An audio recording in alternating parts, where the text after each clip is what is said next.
Today I have letters from Connecticut, California, and Florida from people who are having problems with their lawn. And that's why I brought along turf specialist Mary Owen. Good morning, Mary. Hi, Roger. Why do people have so many problems with their lawns? I think it comes down to two main reasons. One is they may not be growing the right grass for their particular area, and the other is maintenance.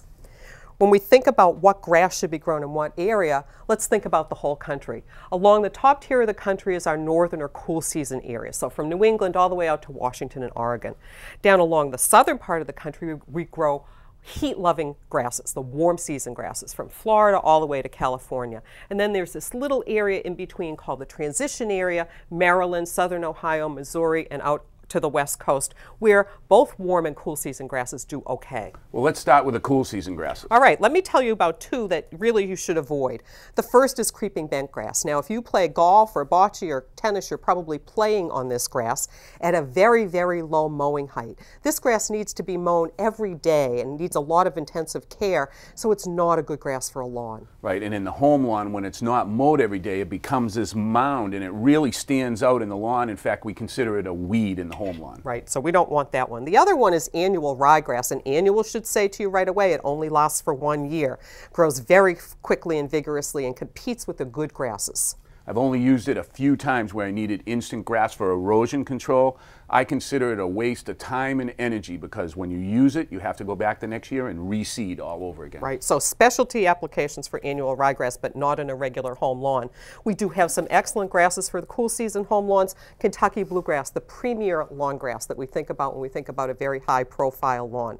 Sun-loving, excellent grower. Perennial ryegrass mixes very well with Kentucky bluegrass. It's a little bit tougher than Kentucky bluegrass. So in a lawn where there might be a lot of kids playing, you'd want to see some perennial ryegrass in that lawn. And by the same token, tall fescue, again, a tough grass that will take some traffic. And tall fescue also does well in that transition area in the southern part of the cool season area where it tends to get a little bit hot.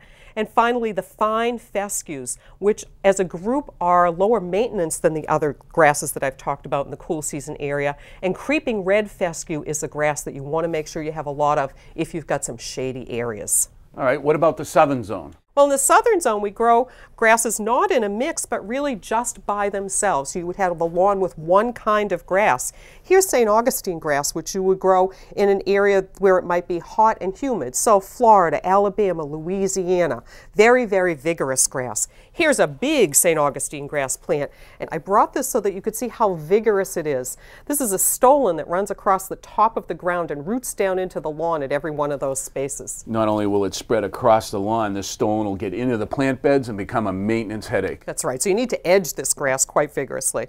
Here's Bermuda grass, which you'll find from Florida all the way over to California as a lawn grass. It tends to have a finer texture, narrower blades. It doesn't do well in the shade at all. For shade, you'd choose another grass other than Bermuda grass. All right, let's talk about maintenance. Okay, let's talk about watering, because I think in all the maintenance that people do, that's probably where they make the biggest mistakes.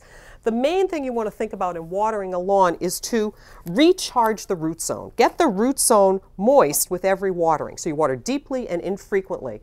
You want to water so that you're getting the water down. If you're only watering so the water gets that deep, your roots are only going to be there and your turf is not going to be very vigorous and it will dry out. If the water's going way down here, that's a terrible waste of water. So people need to know where their root zone is and if the water's getting down there. You can use a spade to dig down in the soil to find that level, but I like to use a soil sampler and very simply stick it into the ground and take out this core and look at it, and I'll see how deep the moisture is going.